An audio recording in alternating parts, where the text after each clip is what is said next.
Brother, यहाँ पे हमारा माइक खराब हो गया और पब्लिक मीटिंग करना मुश्किल है। जी बिल्कुल ठीक बात है। तो मैंने सोचा कि हम थोड़ा यूपी के बारे में बातचीत कर लें और आप अपना पर्सपेक्टिव हमें बताइए, हम आपको अपना पर्सपेक्टिव बताते हैं, थोड़ी डिस्कशन करते हैं। और ठीक बात है, ठीक बात है।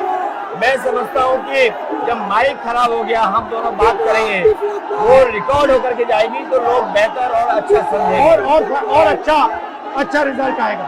और क्योंकि सोशल मीडिया से वेल कनेक्टेड है तो सब लोगों को जानकारी मिल जाएगी कि हम और आप क्या बोल रहे हैं। यूपी जो 80 सीटें दे रहा है, इसमें 79 सीटें समाजवादी पार्टी, कांग्रेस, इंडिया गठबंधन जीत रहा है।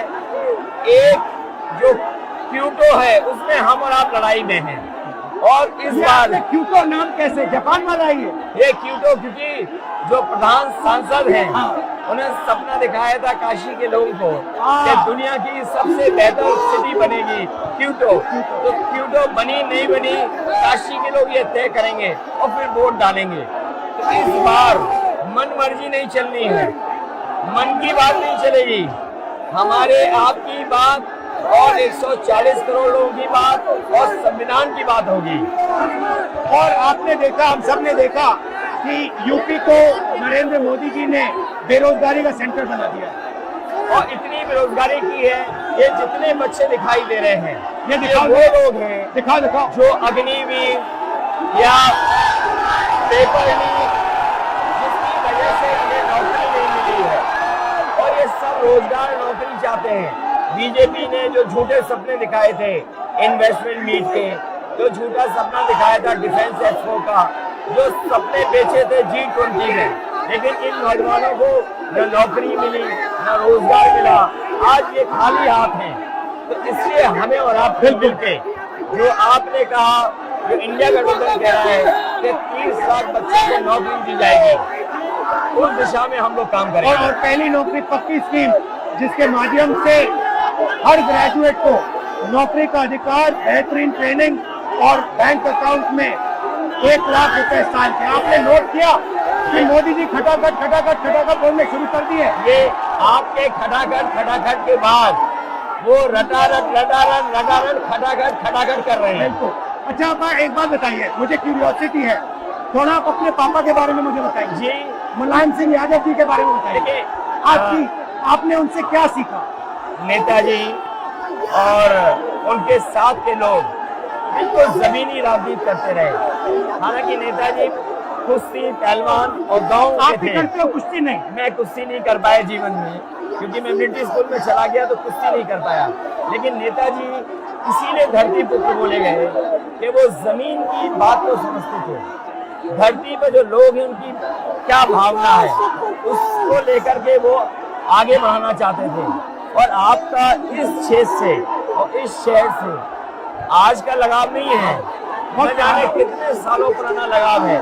जो इमोशनल कनेक्ट आपका इस शहर और शहर से है, वो शायद और किसी राजनीतिक परिवार का नहीं होगा। तो नेताजी से उनका हार्डवर्क और अपने लक्ष्य के लिए लगातार काम करते रहना, जो गैर बराबरी की लड़ाई डॉक्टर राम मनोहर लोहिया यहीं लड़े थे। हालांकि हमारी आपकी विचारधारा की यहाँ टकराव रहा, लेकिन हमारे व्यक्तिगत या जो सिद्धांत में कभी समझौता नहीं हुआ। सिद्धांत को लेकर के हमने आपके साथ खड़े हुए और कई बार खड़े हुए, और आपकी भी पार्टी सिद्धांत से बहुत करीब रही समाजवादियों के। बट मुझे लगता है कि अब एक नई तरीके की पार्टनरशिप बन रही है, क्योंकि जो इस बार हमारा कोऑपरेशन है, शायद पहले ऐसा कोऑपरेशन नहीं हुआ। मतलब बिल्कुल सब जुड़ गए।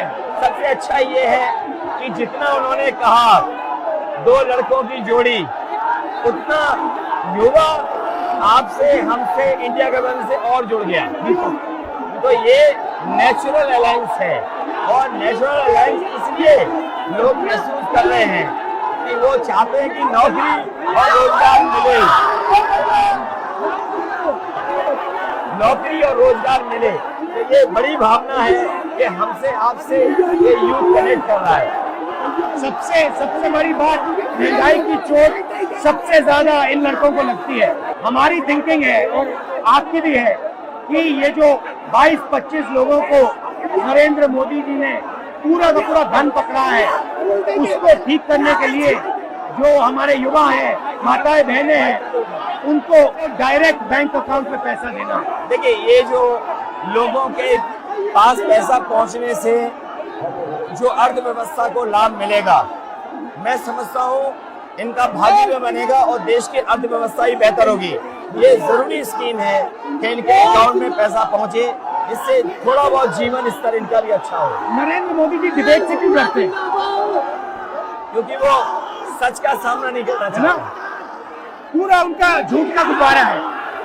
वो बीजेपी और बीजेपी के लोग मन मर्जी से चलते हैं, अपनी मर्जी से चलते हैं, और उनको लगता है कि डिस्कशन की कोई जरूरत नहीं है, क्योंकि वो सब कुछ जानते हैं। डेमोक्रेसी में जितना डिस्कशन होगा, जितने विचार एक दूसरे को हम सुनेंगे और एक दूसरे पे भरोसा करेंगे, उतना हमारा लोकतंत्र मजबूत होगा। ये बीजेपी के लोगों ने न केवल हमारी जान को खतरा पैदा किया है, बल्कि लोकतंत्र को भी और संविधान को भी खतरा पैदा कर रहे हैं। और इसका नतीजा दिख रहा है कि चाइना हमारी जमीन के अंदर आ रहा है, आ गया। ये बेरोजगारी बढ़ती जा रही है, जो प्रोडक्शन होता है वो नहीं हो रहा है, और पूरा का पूरा एक्सटॉर्शन, ईडी, सीबीआई, ये लोग मतलब एक्सटॉर्ट कर रहे हैं। कई बार सुनने को मिल रहा है और सरकार स्वीकार नहीं कर रही है, लद्दाख की हमारी सीमाएं सुरक्षित हो गई, और अरुणाचल के आसपास या सीमा जो चीन से छू रही है वो बहुत असुरक्षित है। तो चीन से जहां हमारा सीमाओं का खतरा है, वहीं चीन से हमारे बाजार को भी खतरा है। तो कहीं ना कहीं हम लोगों को अपनी मैन्युफैक्चरिंग इकोनॉमी और मैन्युफैक्चरिंग इकोनॉमी को बढ़ावा देना पड़ेगा। और ये जो स्कीम्स है, पहली नौकरी पक्की और महालक्ष्मी, ये मैन्युफैक्चरिंग सिस्टम को, इकोनॉमिक सिस्टम को जंप स्टार्ट करने के तरीके हैं। ये बहुत अच्छा जंप स्टार्ट होगा। इसको अगर फोकस होकर के आईआईटी, पॉलिटेक्निक, इंजीनियरिंग कॉलेजेस को, इन सबको इकोसिस्टम में ला करके, मैं समझता हूँ युवा नौजवानों को अच्छी नौकरी और रोजगार मिल पाएगा। और हमारा लक्ष्य है कि सब, हर जात को भागीदारी मिले, स्पेस मिले, हर इंस्टीट्यूशन में, बिजनेस में, एजुकेशन के सिस्टम में। तो वो हमारा, हम दोनों का लक्ष्य है। बिल्कुल। और क्योंकि जो बात सभी दल कहते थे, आज इंडिया गठबंधन कांग्रेस भी कह रही है कि सामाजिक न्याय जरूरी है, जाति गणना जरूरी है। देश के लिए ये बड़ी चीज है। जो दुनिया में अमेरिका है, यूरोप है, अपने उन लोगों के लिए जो पीछे छूट जाते हैं, उनके लिए कुछ काम करते हैं।